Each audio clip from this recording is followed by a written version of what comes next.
This is the Meetinghouse with Dwight A. Moody. News, reviews, commentary, and conversation on religion and American life. Now, here is Dr. Moody.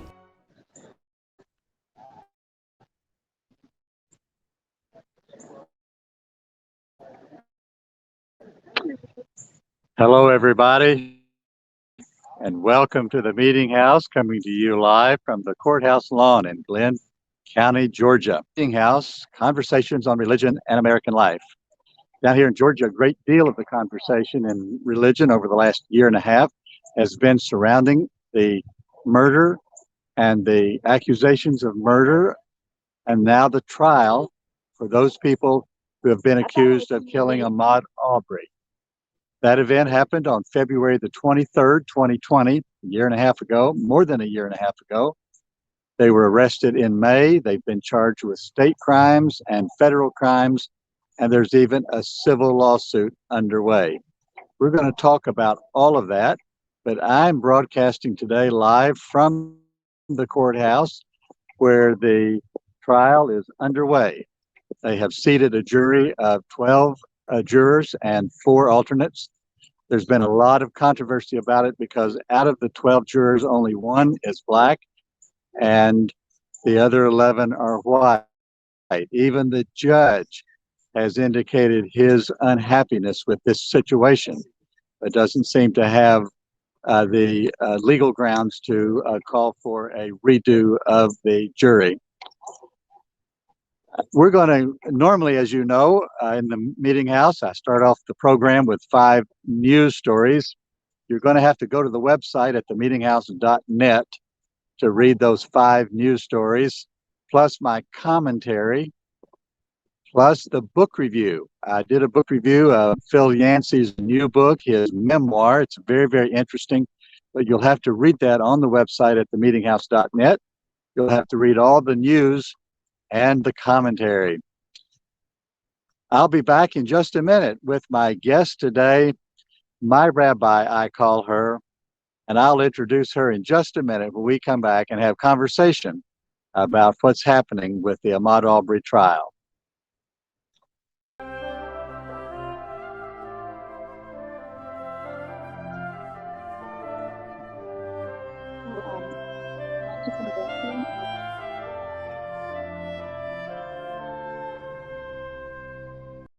That's fine.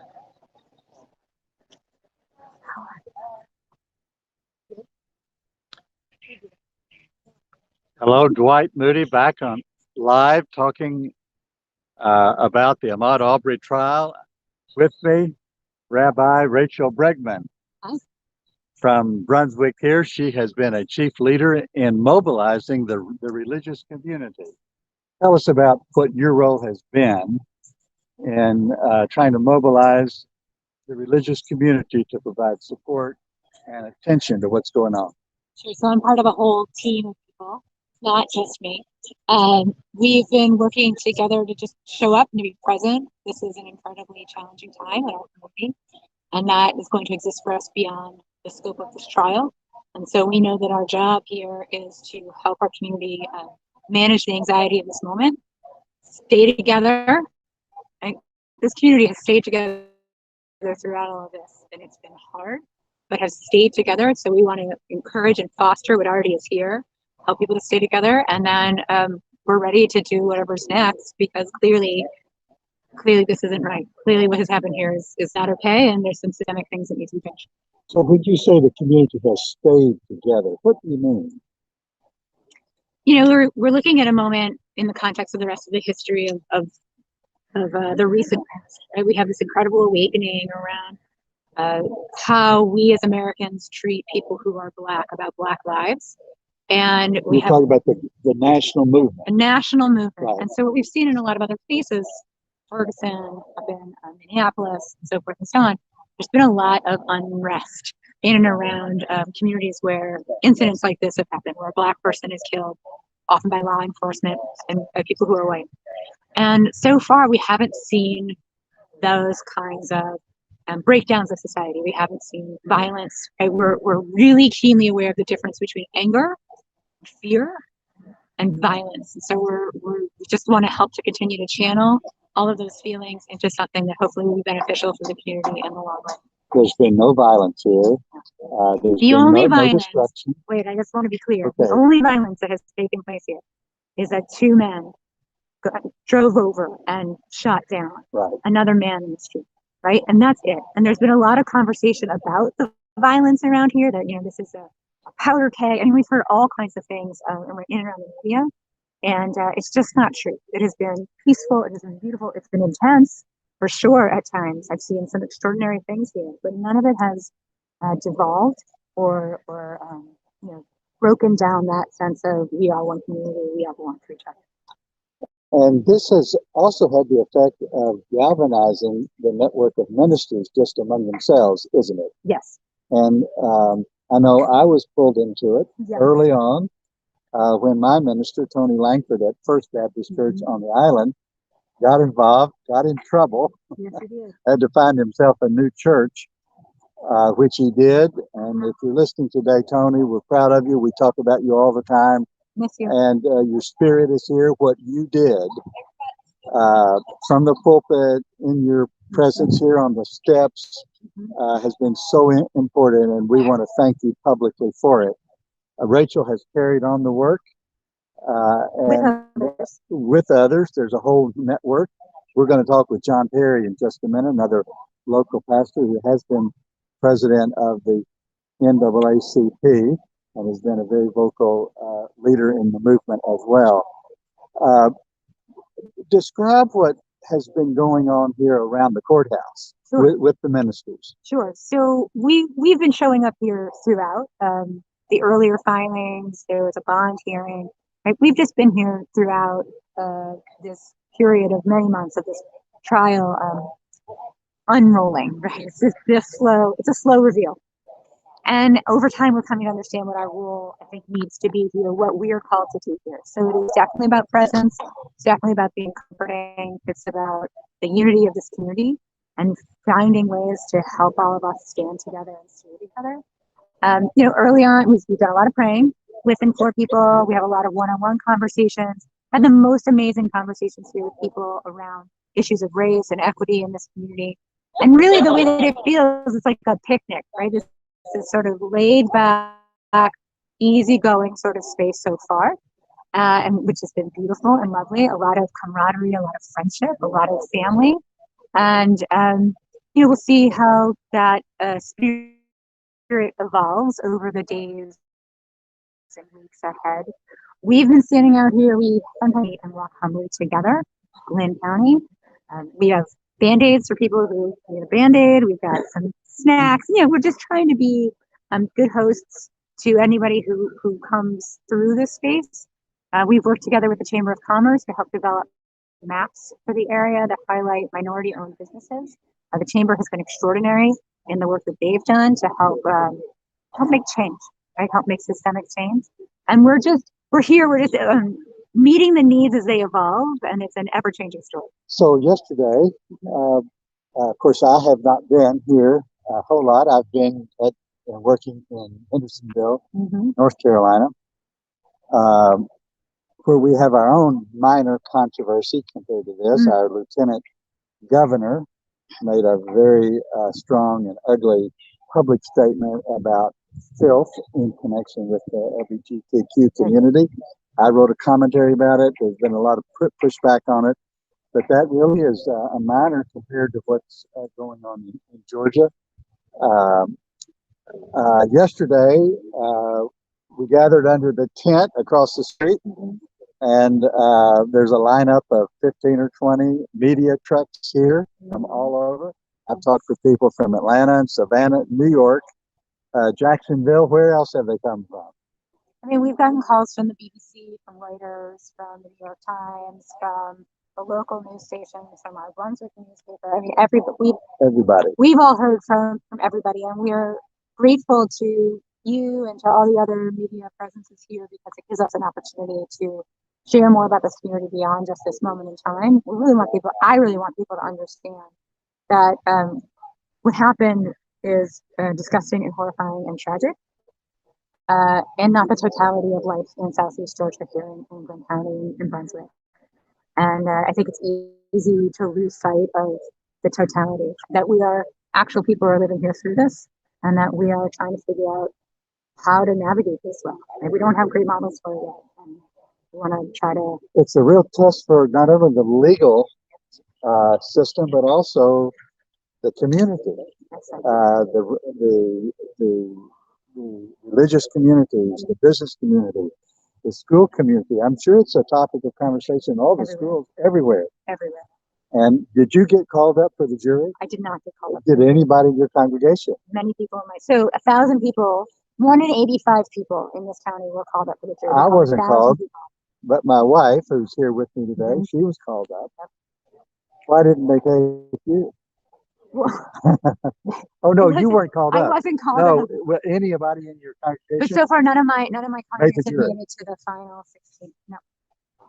Well, of course, not as far as I know. By the way, I mean, there could be some people in there, and I just don't know it yet because that's secret information. Yeah, they haven't given the names, have they? But there has been a lot of controversy about the jury. They started out with a couple of thousand. Now they've got 16. 4 alternates, 12 on the jury, only 1 black, which is very unusual. The county is 70% white, yes, 30%, almost 30% people of color, including black. And the city itself is 55% white, 45% people of color. So this jury is not reflective of either the city or the county. And the judge talked about this, that he was very concerned about it yesterday, that it appeared to be that they had used racial criteria to exclude people. And so in a town here where more than 50% of the people are black, only 1 black on the jury. Is this grounds for challenging? I mean, I suspect that it ultimately can be, right? I don't know what their strategy is. I don't know what's going on. All I know is out here, I had a conversation this morning with a black friend of mine who said, now we're not allowed to have opinions either.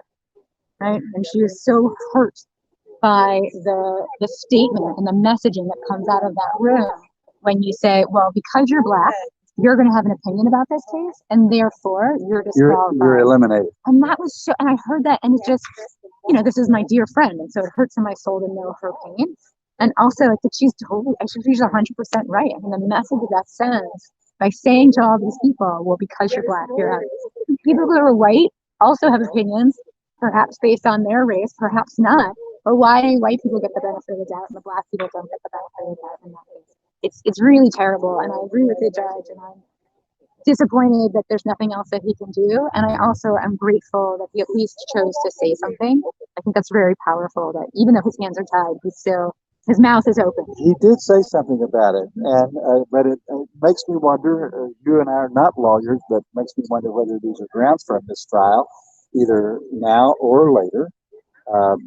Who knows? The trial is supposed to start tomorrow on Friday with opening statements. Yes, sir.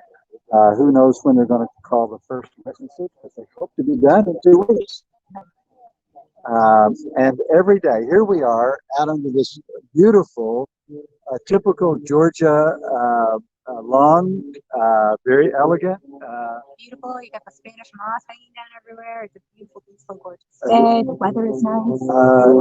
A little overcast. There's a sign over here about Voting Rights Alliance. A big picture of Representative John Lewis, who made the famous statement about getting into good trouble.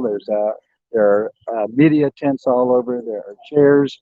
And we expect, even before this program is over, people to start filtering back in here, because at 2 o'clock, right when our program is over, there is I believe that the Transformative Justice Coalition, which is a group of people from around the country who are here to stand in support of the Arbery family, they're organizing a march. I don't know a lot of details about it, but they're starting here, and I believe they're going to walk through Brunswick and just be present and make a statement that we are here and we are standing with these people.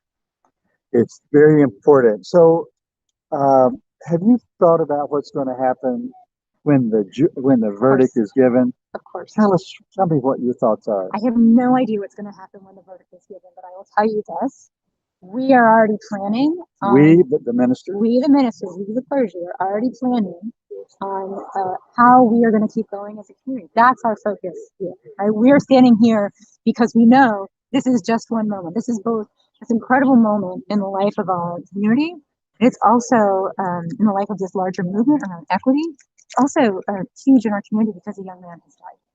So what do we do next, right? How do we keep staying together beyond this space? And so we are planning beyond the moment of the verdict, when all these cameras and all these people go home and no one's paying attention anymore. We are still going to be here, and we're still going to be living out the ideals of loving your neighbor, even when it's hard, especially when it's hard, and to stay in those places of discomfort together. I've been very, very impressed with the ministerial coalition. Me too. As the way it's come together. You've been a big part of this. I'm on the distribution, even working and living temporarily up in North Carolina. I read it all. Thank you. And try to stay in touch. We're going to talk with John Perry here in just a few minutes. So this has had the effect of bringing the ministerial group closer together. Yes, sir. And really, John is the one who made that happen. When the videotape was first released, John called a press conference, and he was at the time the president of the NAACP.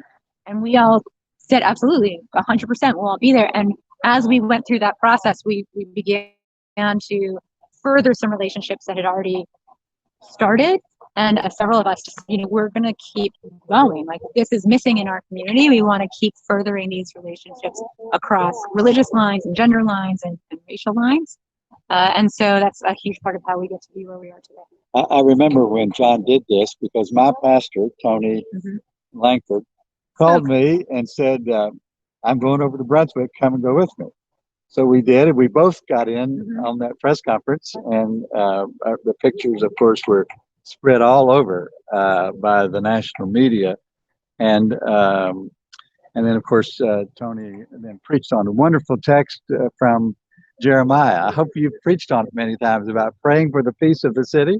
I'm familiar with the text, and I didn't realize that was the text he used.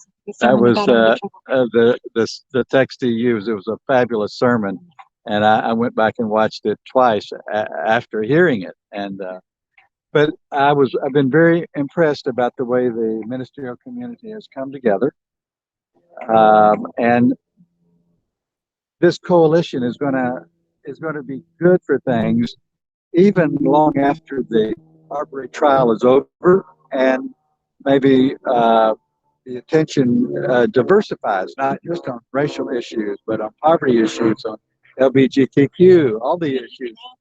They're all intertwined. The thing that I want to say about it is that, first of all, to know that there's also Community First, which is the African American Ministerial Association, in effect, here in Glenn County. They've been an extant group fighting for equal rights and justice here for over 30 years. So we're really the babies, and we're really new to town and new to sit at the table. And so we're grateful to them and all the partnership and all the wisdom and the mentoring that they're providing for us. In addition, we're not just here hanging out at the courthouse. I don't want to send that like that's incomplete. We've also been hosting these equity dinners. We're trying to engage as many people in this community in conversations around race as possible. And we've had these extraordinary experiences of bringing people together and asking questions. What's race been like for you? We watch pieces of art and poetry, and then we're invited to respond to that. The communication has been, the conversation has been so rich and so robust and so beautiful and transformative all around, because we live in a place where it's very hard to meet people who are not your people, right? We live in a very siloed location. I think that's probably pretty true in most places these days. And so we are working hard to create a space, physical space, where people can come together and meet someone who's not your neighbor, who's not your church mate, who's not, who doesn't look the same as you in some way. And you called these equity dinners. Correct. And of course, I read about them all and wanted to sign up, but I was a long way away. So just tell us about the mechanics of this. Sure. How many people involved in a dinner? Who hosts them? Who leads them, and that sort of thing? Sure. So we've done a bunch of training with a woman named Deetra Hawkins, Dr. Deetra Hawkins. I was in a part of it. Yeah. Yes, you were. I was. Sure. She's extraordinary, and she's doing incredible work, and we're really honored to be amongst the people that she is working with. The way that our dinners work is that, well, we have one in person. The rest of them have been virtual. So we can have unlimited people in a virtual space. Our last dinner, I believe we had about 55 people attend. So these were virtual dinners. Yes, sir. Are you going to start doing them in person? Maybe one thing at a time. Like just one. We're making these decisions 1 second at a time. Our next dinner is the Thursday before Martin Luther King So weekend. how do you do a virtual in dinner? I mean, January. does everybody eat in their own place or what? So the conversation is the sustenance we provide. Oh, I see. So they're really not dinners. Well, when they're live and in person, we actually do food. But when it is on, on Zoom in this format, you're on your own to eat whatever you want. Normally, when I do a Zoom meeting and people start eating, it irritates me. Right. It's a breach of etiquette, don't you think? It is a little bit. So we're all in it together. We're all figuring it out as we go and trying to have good fun while we're doing. We're trying to enjoy ourselves while we're doing this, so we can make jokes about getting in big trouble. And good fun and getting in big trouble. Perfect. You're listening to the Meetinghouse, where we have conversation on religion and American life. I'm Dwight Moody, your host. Rabbi Rachel Bregman with me. We'll be back in just a minute. I'm going to introduce you to another local minister, John Perry. Stay tuned. We'll be right back.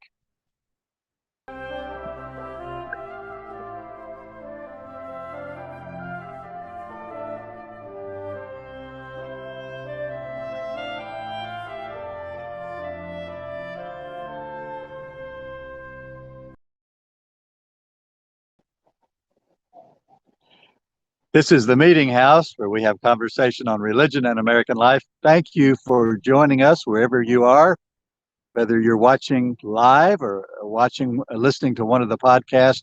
I'm Dwight Moody, your host, a resident of Glenn County, where I vote, and technically am a church member. But even though I've been working and broadcasting out of and now preaching out of Hendersonville, North Carolina, which is about 5.5 hours from here. Here is my friend and guest, John Perry. Great to see you. Always good to see you. Yes, sir. It's a pleasure. Yes, John was one of my very first guests, as was the rabbi, when I launched the radio program. And we launched the program 1 week after Ahmaud Arbery was murdered. I didn't know about the murder at the time. Right. Most of us didn't. Right. But we launched the program, and from the very beginning, we've talked about it. At the time, you were the president of the local chapter of the NAACP. We just talked about how you took the initiative to call the ministers together. We stood on the steps of the courthouse, of the old courthouse. No, what is it? That building over there? Where we were. That's the old courthouse. City Hall. The old City Hall, Yeah. Right. And I've got that picture on my phone. I think I got my pastor into trouble. Did it get you into trouble? Not at all. Not at all. Not at all. I think it was expected for me to try to champion the cause of justice, and so it's a little easier for me than it was for some other men of the cloth and women of the cloth. Mm-hmm. But I was blessed by their willingness to stand in boldness and say that we need justice in this situation. And we were just talking about how what you started has mushroomed in the ministerial community, brought them together for multiple purposes. And it's been a wonderful thing to watch, even to be a part of it while I was down here, and then to watch it. I read everything that they send out. I didn't realize the dinners. Have you been involved in any of the dinners? Yes, I have. It's a powerful experience to have everyone come together for the express purpose of race relations, developing better relations, and just talking about some of those hard conversations that a lot of people intentionally avoid. Mm-hmm. And so it's been refreshing. Well, I'm going to have to sign up for one of them now that I know that it's they're all virtual. I guess I didn't read that in the emails. What's your impression of the trial, the legal maneuvering so far?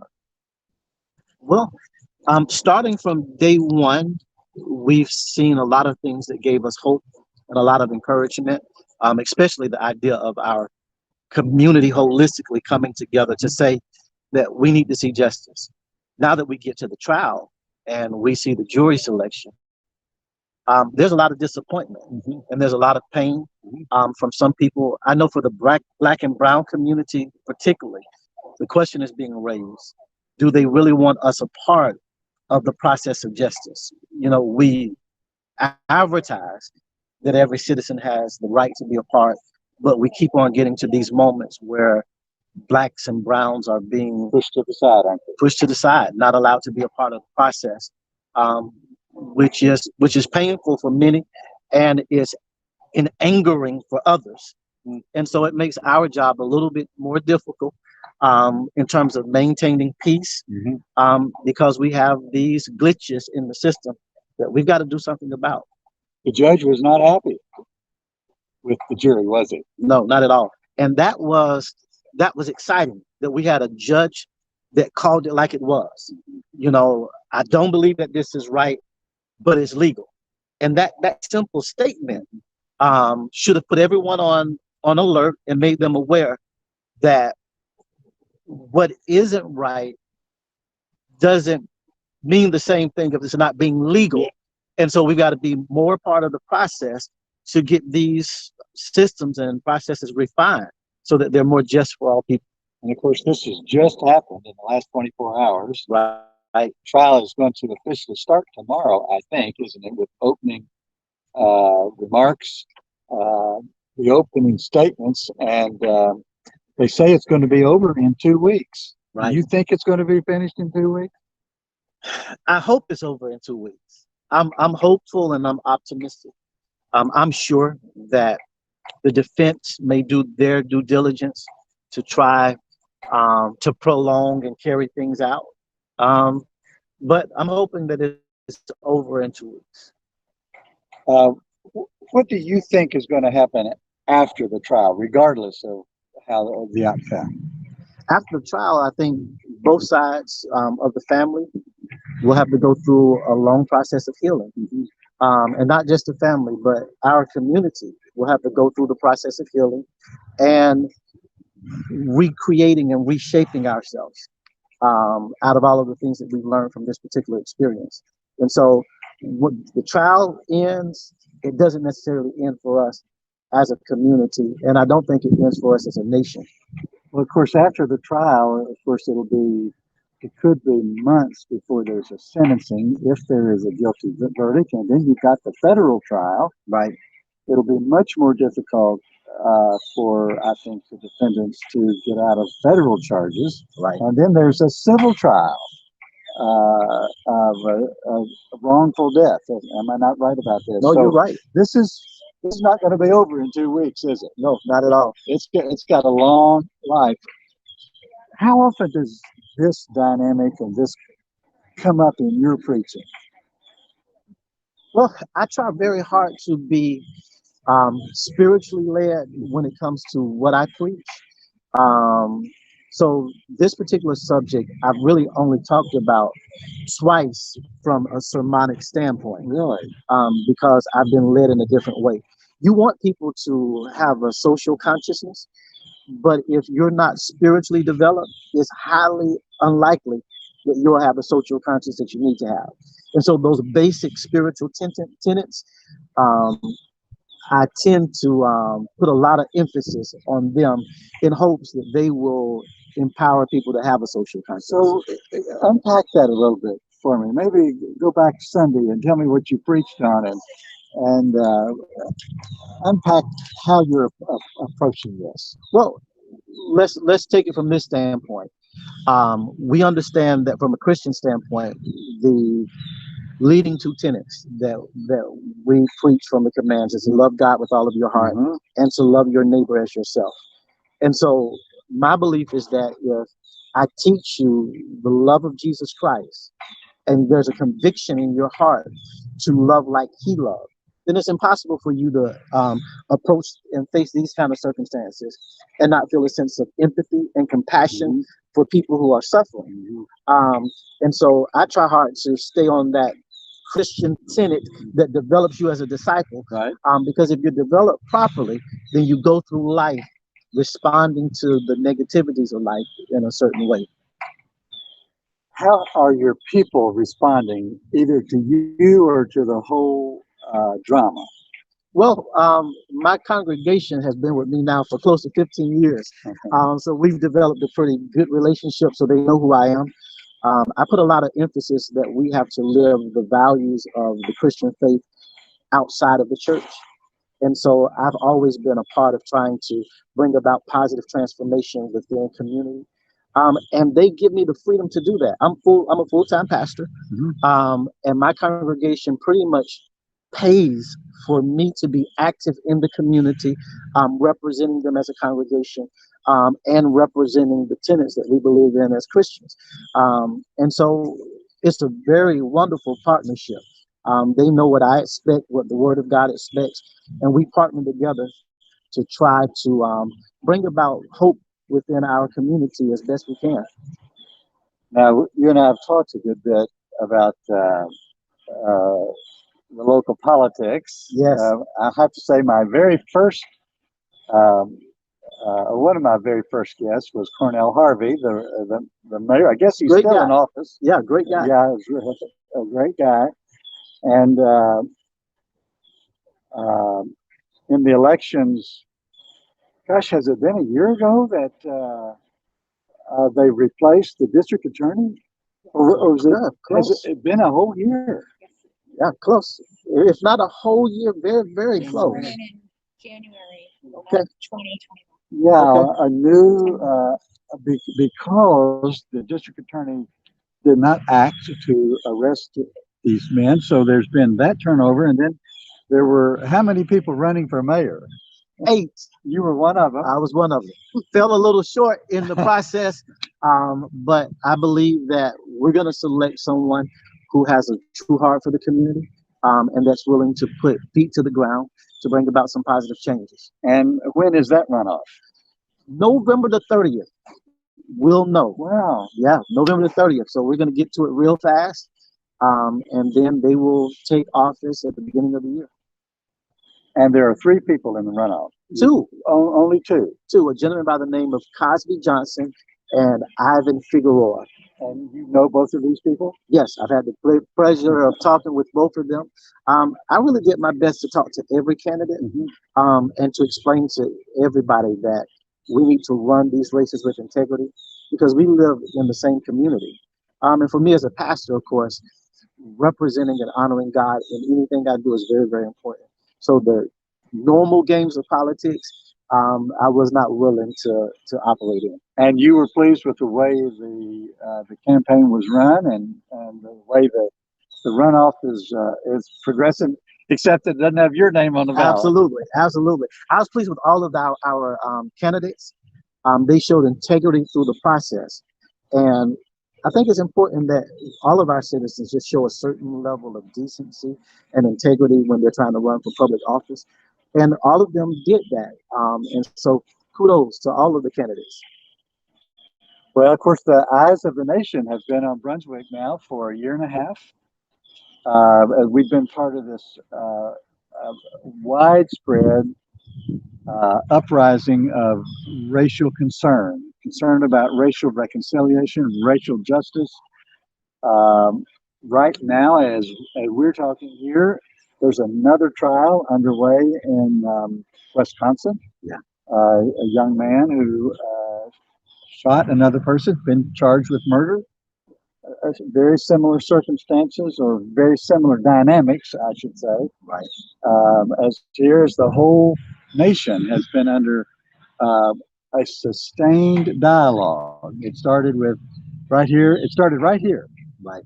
I like to say the fuse was lit right here in Brunswick, Georgia, wasn't it? Absolutely. It traveled up through New York City. Do you remember the black man who was out bird watching, and the woman called the cops on him? Right. And then in Louisville, Kentucky, the cops burst into their home. Breonna Taylor. No trial there. No charges yet. Right. And then, of course, George Floyd. somewhere in that mix, the Charlottesville, where a woman was killed there. All of it has raised the concern in the nation about racial justice, racial reconciliation. I've done a lot of programs on it, I'm certain. I just did one with Dr. Kevin Cosby. His little book, Getting to the Promised Land. Okay. He preached through the book of Nehemiah and Ezra. Powerful book. Powerful book. I read his book, reviewed it. We talked about it on air. And his treatment of reparations coming right out of those books. Never thought about this. Never read it in the text. But he pointed out that when the Persians sent the Jewish people home, they sent financial resources with them to rebuild their nation. Right. He called it reparations. It's one of the shows I've done about all of this. And I appreciate you being here. One of the first, you and Rachel, been with me the whole time. God's blessings on you, my friend. And we appreciate you because you are a part of calling for justice from the very beginning. From the very beginning. And that means a whole lot. Yeah, I got my pastor fired, you know. we lost a great man. And I'm saddened that it led to what it led to. We lost two pastors here. Yeah. Thank you for being with me today on the Meetinghouse. This is the Meetinghouse where we have conversation on religion and American life. I'm your host, Dwight Moody, with local pastor John Perry here in Brunswick, Georgia. I'll be back in just a minute.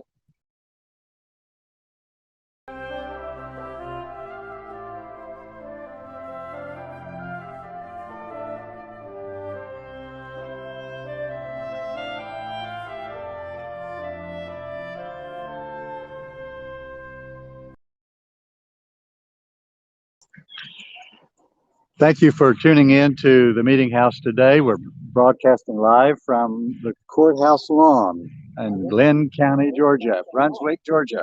How long have you been a resident of Glenn County, Georgia? 9 years. 9 years. John says he's been a pastor 5 years. 15. 15 years, I'm sorry. And we bought our house here in 2016. So that's 5 years. Mm-hmm. I'm so glad that I've met both of you. I'm really glad about it. It's one of the really wonderful things that have come out of this tragedy in our community.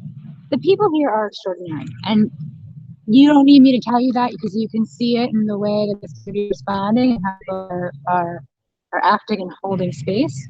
And I will tell you, people here are extraordinary, and that's been true in my experience of being here throughout since I got here in 2013. We were talking about my pastor having this triggered pushback on his ministry. You said there was another pastor that this happened to. Tell me about this. There's another pastor over at a Presbyterian church here who also was let go because, essentially because he got up and said racism is wrong. Racism is a problem. Why are people so resistant to this? Is it because they don't? I'm so glad you asked me this question. I'm so glad you asked me this question. Tell all of our people why. So change is hard and scary, first of all. Second of all, I think both of these men were fired from congregations that are predominantly white. Mm-hmm. And I think the reality of making change to the system is recognizing that the power is largely in the hand of people who are white, and that for there to be a real systemic change, it means telling people who've got power that they're going to have to let it go. And I think that scares people. I think they hear that as a loss. And I really would love to be living in a world where we can understand the gains that come with shared power. Shared power. What comes with equity amongst people, that the gifts that come with diversity are so profound. So I've done a lot of teaching around this, around the issue of food, right? We don't want to eat white bread and yellow cheese all the time. Right? If you just have a white bread diet, it's really very boring. We look for sophistication and variety and subtlety and nuance in the flavors that we put in our mouths. We, in fact, think of subtlety and flavor and variety of experience as being elevated and lofty from a social perspective. So why do we not do that with people? right? So I think that we understand it. We just haven't yet translated it. There's something about us as human beings is that we classify and people like to have power over. And my fervent wish and prayer is that we continue to shift from power over to power with, power with, power with. It's not a zero-sum game, right? It's not a zero-sum game. Nobody loses if we can share in the power. Our whole is like all ships rise together. And so I think people are afraid because I don't think that is something that is really inherently known. I think there's a fear and there's a holding on that I would love to just get people to relax and just, let go. We've had a national election. National elections all over the country this week. And regardless of whether Democrats or Republicans won, one of the remarkable things is the number of people of color, immigrants, non-Christians, who have been elected to places of influence, leadership, and power all over the country, the North and the South, East and West. It's really one of the most encouraging things about our political system that I've seen and felt in a long time. Yes, and I think, one of the things that we're seeing here is we're seeing changes, right? You have people who are resistant, but they're not the totality of the picture. So in addition to all this happening, we've also passed House Bill 481, which is a hate crime act here in the state of Georgia. We've repealed citizens' arrest. So in fact, the law that these men are being tried under no longer protects them, like those no longer exist. So there's so much change that is happening. I don't think at the end of the day, one of my colleagues and friends here said to me, no matter what we do at the end of the day, we cannot bring them on. And I'm crushed by that reality. I've learned about this person. I've learned so much about this human being through this process. And I am heartsick because I never will get to meet him. And from what I know from his family and from this community as a whole, he was such a great human being, right? A real light in the world. And he is gone. And that is not ever coming back. Because people assume something about him. Right. Based on his color. And I want to be clear, I think it's actually even more sophisticated than just color. It's that he is able-bodied, it's that he's male, it's that he was black, and it's that he is physically fit, right? That's a foursome coming in together, and that picture is scary in our world. Young, fit, healthy black men are somehow scary. Like, are you kidding me? Gorgeous. So I think there's a lot of shifting to do. There's a lot of learning to do, and there's a lot of fear to overcome, which is why we've been doing the equity dinners, right? The burden of most of the work that has to happen now is on us white folks. Well, now that I know that all the dinners are virtual, I'm going to join one. We want to explain that the court has been in recess for lunch, and just before we started, there was a big mob of reporters. And several people came out of the court and spoke. They've all dispersed to go eat lunch, but they're on their way back in. And I think court will resume at 2 or 2:30, and then there's a march here. On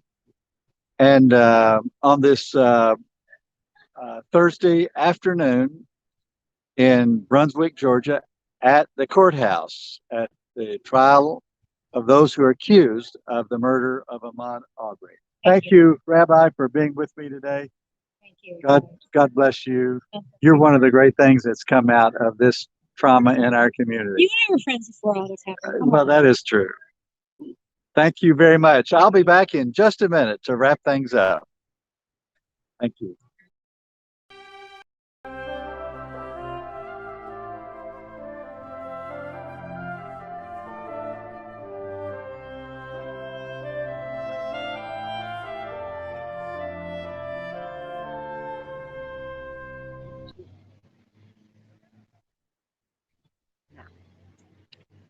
You're listening to the broadcast of the Meetinghouse from the Brunswick courthouse, where the trial of Ahmaud Arbery has just begun.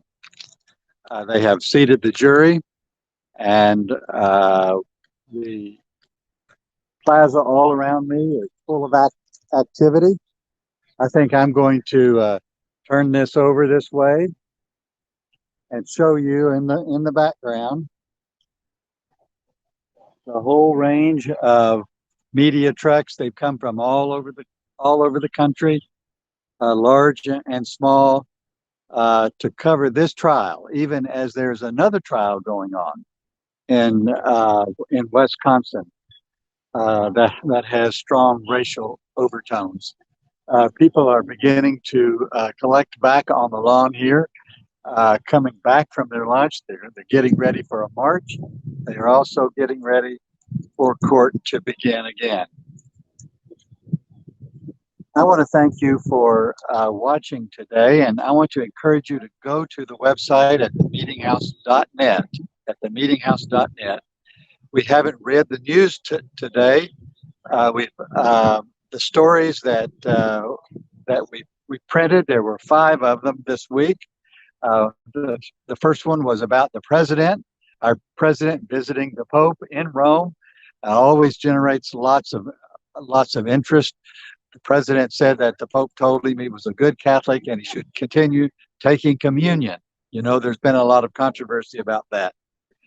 A second, nationally known sociologist of religion, Ryan Burge, who also happens to be a Baptist pastor teaches at Eastern Illinois University. He put out his statistics today that if America was divided only into 200 people, those 200 Americans, 106 would be Christians, 4 would be Jews, 3 Mormons, 2 Buddhists, and 1 Hindu. 45 out of those 200 would claim no religion at all, called the nuns. And 26% would either be humanist, atheist, or agnostics. 14% or 14 of those would be all the rest. That's the second story of the week. Number 3, a woman by the name of Tricia Marnarin was installed as the bishop, as they say, of the Baptist Convention of Washington, D.C. She is the first woman to hold this position in the 145-year history of that collection of churches, 165 churches in that metro area. Those of you who are fans of Rachel Held Evans know that she died 2 years ago after a short illness at the age of 37. She had become a very influential and popular writer. Her husband now has gathered up a collection of her unpublished work, and has published her work just this week in a book entitled Wholehearted Faith. Those of you who are fans of Rachel Held Evans will want to get that book. I may get it and review it for the Meetinghouse as well. And then we've been following the story from Christian Aid Ministries just outside of Cleveland, Ohio. You remember it was 17 of their lay missionaries who were captured down in Haiti who were kidnapped and are being held for a total of $17 million ransom. I want you to know that the Christian Aid Ministries represents the Anabaptist tradition in America, and they have emphasized in their work since the kidnapping their commitment to praying for the kidnappers, to responding with nonviolence, and to forgiving the kidnappers even while they are negotiating their release. I encourage you to go to our website at themeetinghouse.net, where you'll read all of these news stories, where you will read my commentary this week about when to say no and when to say yes in religion. Many of us were raised in a just say no kind of religion, and gradually in my life I have embraced a just say yes approach to life. And then I have my book review of the new book by Philip Yancey. Many of you have read his books. He has published 25 books over the years. And this was his memoir about his growing up right here in Georgia. Grew up in a fundamentalist Christian family with a mother who was mentally ill, perhaps, outright crazy, but very devoted and very religious. He writes about this in the book. It's the most fascinating thing about his own memoir and what it did to him, who ended up going in one direction, what it did to his brother, his older brother, who went in a dramatically different direction. That's his book, Where the Light Fell. You could read my review at themeetinghouse.net. If you want to subscribe to my weekly newsletter, comes out at 8 o'clock every Wednesday evening, you can go to the website and subscribe. It's a free newsletter and it has much of this information every week.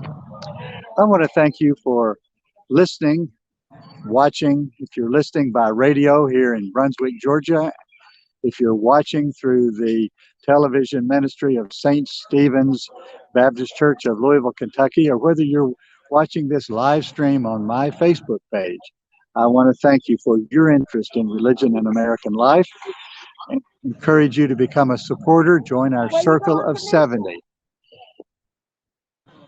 Here, broadcasting live, which is unusual for us, out on the courthouse lawn in Glenn County, Georgia. Thank you for your interest, for staying tuned. I want to thank my wife, Jan, who's helped me today man the camera and the phone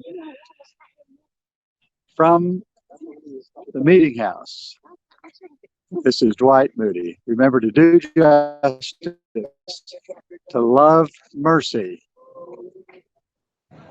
and to walk humbly with God. God bless you. Thank you, and have a great day.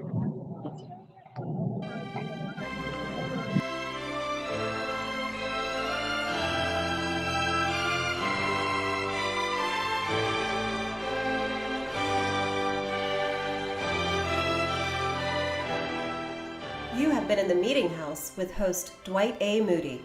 Thank you for watching or listening today. Visit our website at themeetinghouse.net for more news, reviews, commentaries, and conversation on religion and American life.